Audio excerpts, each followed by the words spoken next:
December 16th, 1944. 4:30 in the morning. Over 400,000 German soldiers move through the Ardennes forest in total silence. They advance under a strict radio blackout. Tank engines are muffled. Exhausts are tuned for silence. The snow swallows the sound of their boots. American radar picks up nothing. The screen remains blank. American intelligence suspects nothing. Analysts in comfortable offices believe the enemy is broken. They are wrong. By sunrise, the situation is catastrophic. Entire American units are surrounded. Soldiers wake up to the sound of Tiger tanks crushing their perimeter fences.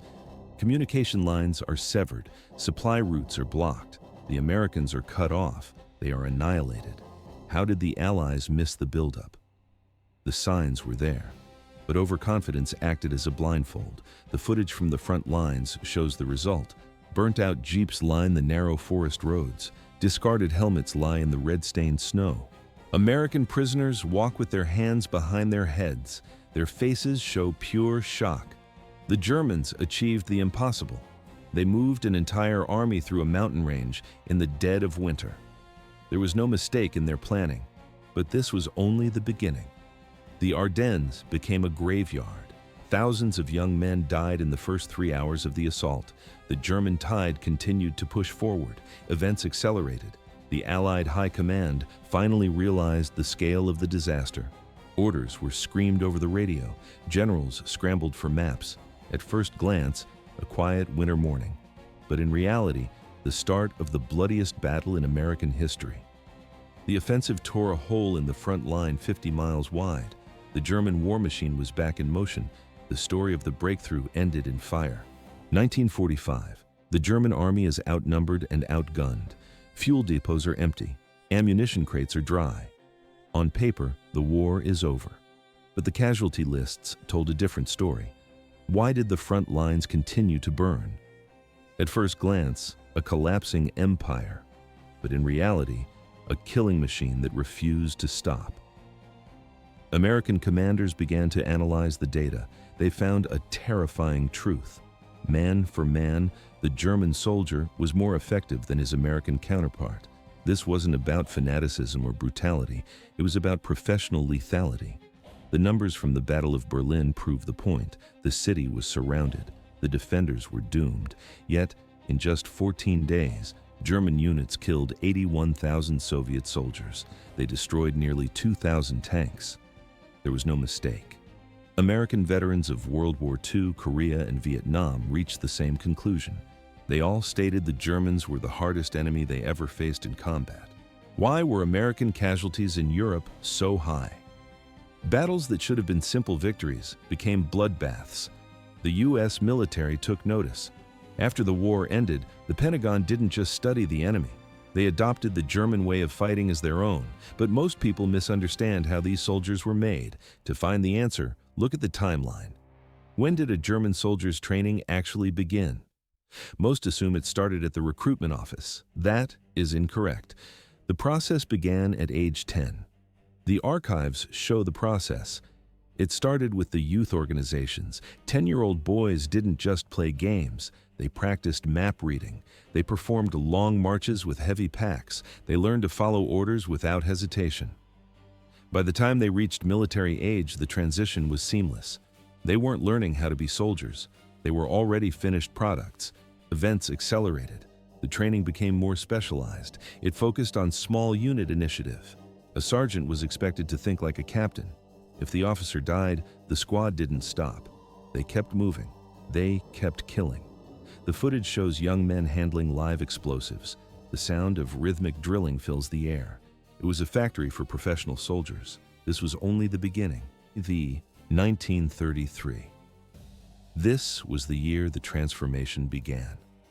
German boys were not just joined into the Hitler Youth for propaganda. They were enrolled as future soldiers. By 1937, the organization had established specialized rifle schools across the country.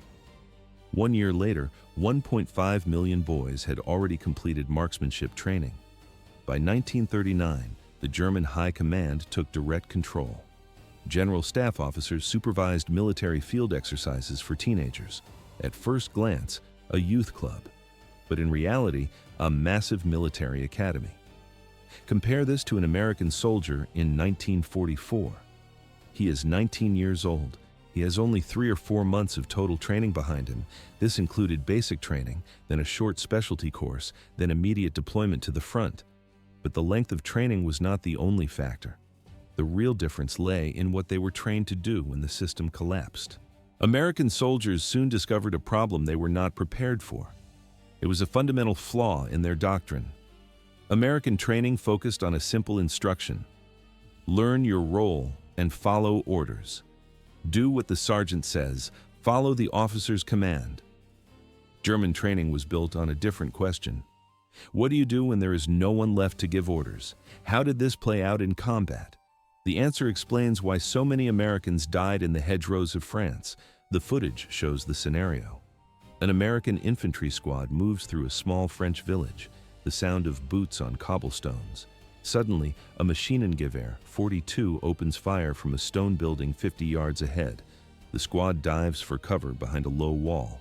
Dust and stone chips fly into the air. The sergeant is pinned down. His heart is pounding against the dirt. He has 8 men under his command, and none of them can move. The machine gun has them locked in place. He does exactly what the manual taught him. He reaches for his radio. "Lieutenant, we have a machine gun nest, 2nd floor window. What are your orders?" The lieutenant receives the transmission 200 yards back. He is behind a hedge. He cannot see the stone building. He cannot assess the terrain or the enemy's strength. He follows his own training. He picks up his radio and calls the captain. The chain of command was a ladder. But in a firefight, ladders break. The American squad remains behind the wall. They wait for a decision from someone who isn't there. Every second of silence from the radio is a second for the Germans to reposition. It got worse. 3rd squad is pinned. The sound of heavy machine gun fire echoes across the field. Lead hits the dirt inches from the soldiers' heads. The captain pulls out his map. He studies the grid coordinates and calculates the fields of fire. He weighs his options. He decides to call in artillery support. It is safer to use heavy firepower than to risk lives in a direct assault. He picks up the radio. He makes the call. Artillery command acknowledges the request. Soldiers in the rear calculate firing solutions. They adjust the coordinates. They lift heavy shells and load them into the breaches. 15 minutes have passed since the first burst of machine gun fire. The American squad is still lying in the dirt. A different village, a different day. A German squad advances through identical terrain. The same situation unfolds.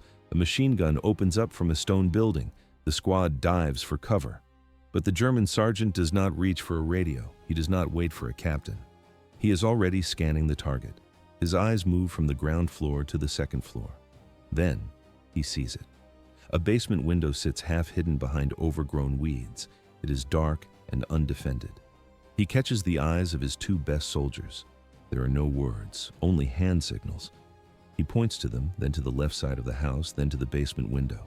He points to himself to signal suppression. The 2 soldiers move immediately. There is no hesitation. They have trained for this moment 1,000 times. The sergeant opens fire on the 2nd floor window. He keeps the machine gun crew's attention fixed forward. 30 seconds later, his 2 soldiers reach the basement. One pulls a stick grenade. He yanks the cord. He counts 2 seconds. He tosses it through the gap. The explosion is muffled by the thick stone walls. Then comes the silence. 3 minutes have passed since the first burst of machine gun fire. 12 minutes. That is the gap. That is the difference between waiting for permission and acting on initiative. It is the distance between following a rigid chain of command and trusting a sergeant to make the call. This gap was devastating. It did not happen once. It happened in every firefight, every ambush, and every unexpected contact. Minutes accumulated. They turned into casualties. American soldiers waited for orders while German soldiers were already flanking. They were already repositioning. They were already attacking. American commanders saw the pattern in after-action reports. German units with fewer men were holding against much larger American forces. The German squads moved like a single organism. The report was clear. Speed was a weapon. The Americans had the steel, but the Germans had the time. This was the reality of the front line.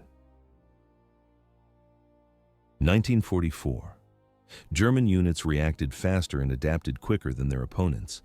At first, Allied command did not understand the cause. Then, they discovered the truth. It was not just a difference in physical training. It was a philosophy of warfare refined over generations. The Germans called it Auftragstaktik, mission command. Why was this system so effective? The answer lies in the chain of command. American officers told their soldiers exactly how to fight. German officers told their soldiers what goal to accomplish. The difference sounds small. In the chaos of combat, it was everything. At first glance, a simple tactical choice, but in reality, a total shift in battlefield autonomy. But this system had a flaw. It only functions if the soldiers are professionals before they reach the front lines. By 1944, the men defending France were not just trainees. They were veterans of the most brutal battlefield in human history, the Eastern Front. More people died in the East than in every other theater of World War II combined. The numbers are staggering. 27 million Soviets dead, millions of Germans lost. These were men who survived the encirclement at Stalingrad and the massive tank battles at Kursk. They endured Soviet offensives that attacked in endless waves, overwhelming defensive positions through sheer numbers and steel. The conditions were lethal. Frostbite killed as many men as bullets. Lubricant froze inside tank engines, turning them into heavy scrap metal. Rifle bolts jammed from the ice. These men knew how to fight when everything went wrong. On the Eastern Front, everything always went wrong. Compare this to the average American soldier landing at Normandy. He had never been shot at. He had never seen a comrade die. His first day of combat was D-Day. But this was only the beginning. Intelligence officers analyzed the battle reports and found a shocking statistic. German effectiveness did not decline when the army started losing. The opposite happened. In their final battles, surrounded and doomed, the Germans became more lethal. The footage shows exhausted men in tattered uniforms holding positions against entire divisions. The camera records teenage boys and grizzled veterans operating high-velocity guns with mechanical precision. How did they maintain discipline while the Reich crumbled? There was no mistake in the data. The following two examples prove this lethality. April 1945. Berlin. The Red Army creates a ring of steel around the city. They bring 2,500,000 soldiers, 6,250 tanks, 41,600 artillery pieces. The German defenders face them with barely 100,000 men. Most are old men or teenagers from the Hitler Youth. They have zero air support. No reinforcements are coming. There is no chance of survival. Everyone in the bunkers and the trenches knew the war was over. Adolf Hitler would be dead within weeks. Germany would surrender within days. Why fight? The defenders were doomed. Yet, in 2 weeks of desperate street fighting, they killed 81,116 Soviet soldiers. They destroyed 1,997 Soviet tanks. These numbers represent the German army in a single statistic. They were losing the war, but winning individual battles. Berlin is an example of German skill during a collapse. But the city of Ternopil shows something darker. What happens when professional skill is wasted by strategic stupidity? March 1944. Ternopil, Ukraine. Hitler declares the city a Festung, a fortress. He orders 4,600 German soldiers to hold the ground at all costs. The first commander arrives at the front line. He inspects the perimeter. He checks the ammunition crates. He sends a message directly to Hitler. The position is hopeless. Hitler fires him immediately. The replacement commander takes over. He tries to follow the order. For 1 full month, those 4,600 soldiers hold against overwhelming Soviet divisions. The footage from the era shows constant shelling. Buildings crumble into dust. When the battle finally ends, 4,545 Germans are dead or wounded. Only 55 soldiers escaped through the ruins. This was a 99% casualty rate. German soldiers were professionals. They knew how to aim, how to cover, and how to die. But Hitler's strategic insanity turned that professional skill into a death sentence. Training and experience only explain half of the story. The weapons they carried made the other half. There is a myth about these weapons. It needs to be destroyed. The MG-42, Hitler's buzzsaw. This was the German machine gun that defined the Eastern Front. The sound of its fire was a mechanical scream. At first glance, it was the perfect weapon. But in reality, it was a tool for a disappearing army. The story of the machine gun reveals the truth about the Reich's hardware. It was fast, it was loud, it was lethal. Events accelerated, the sound of a bolt racking, the smell of hot oil and cordite. The MG-42 could fire 1,200 rounds per minute. In the frame, a barrel glowing red from the heat. Soldiers carried spare barrels because the steel would melt under the pressure. This weapon was the backbone of every German squad.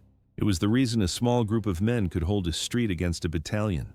But technology cannot fix bad strategy. Thus ended the professional soldier. 1,200 rounds per minute. At that speed, the human ear cannot distinguish individual shots. It sounds like a continuous mechanical buzz. This was the MG-42.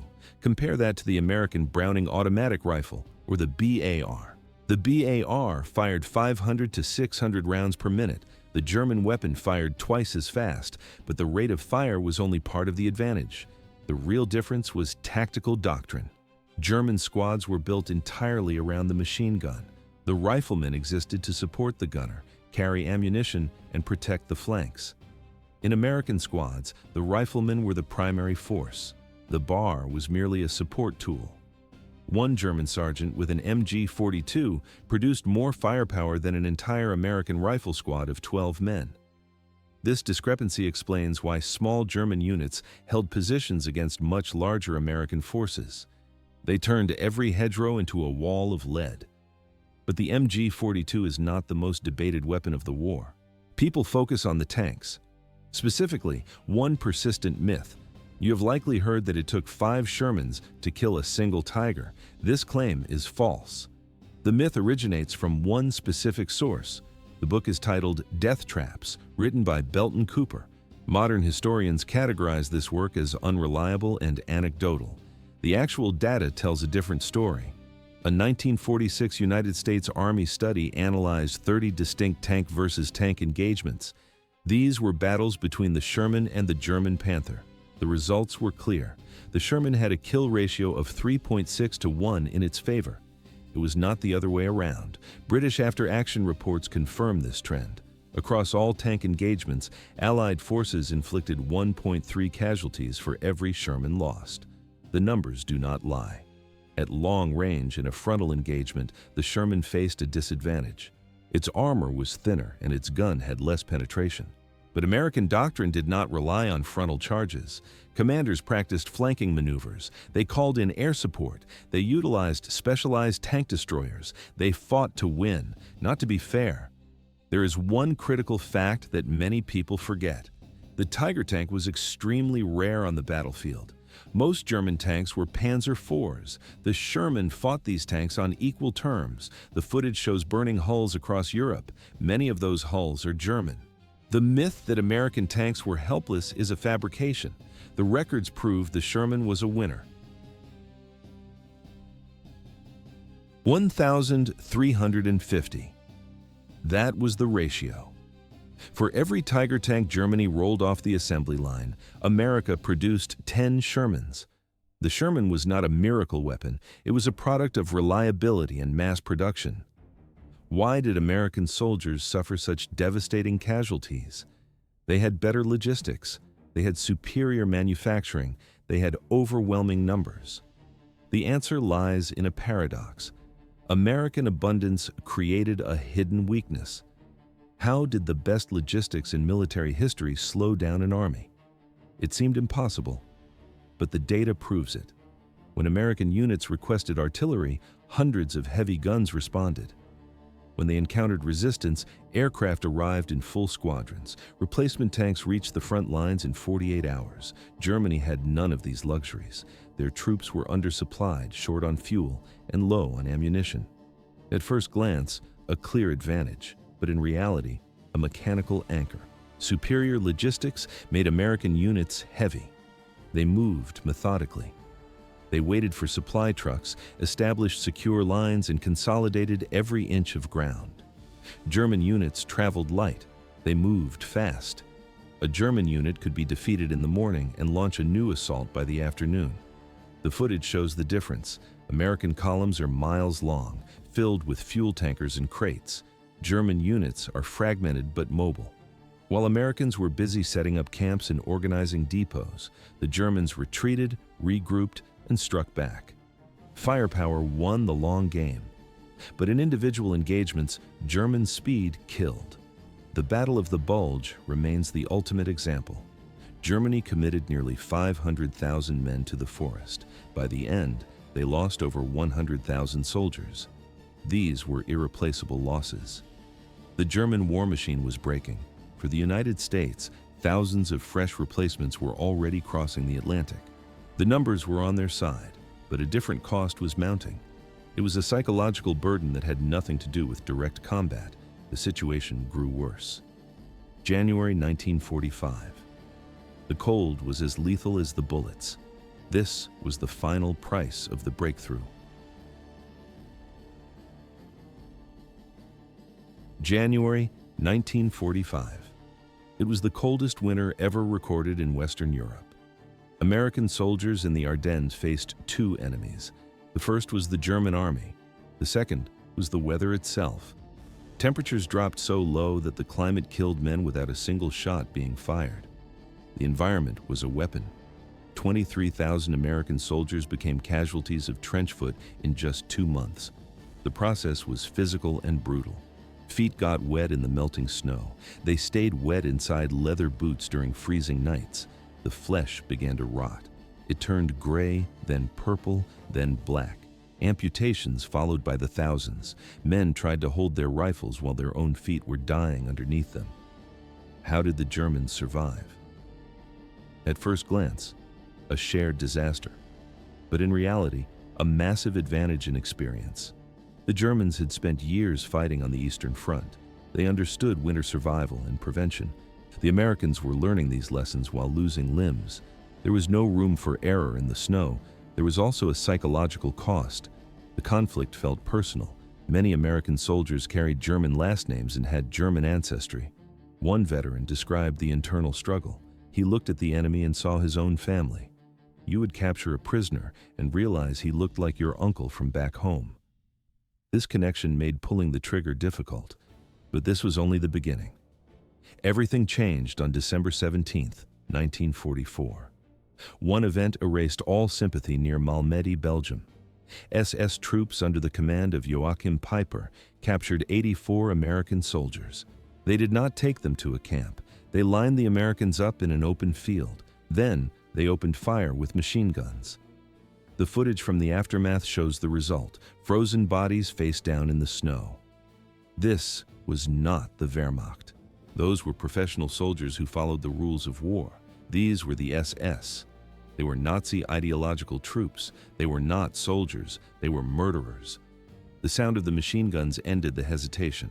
Every American soldier now understood the distinction. There was no more confusion about the enemy. The sympathy was gone. Thus ended the era of mercy in the Ardennes. One simple question remains. If German soldiers were more effective man for man, why did they lose the war? The answer lies in strategy.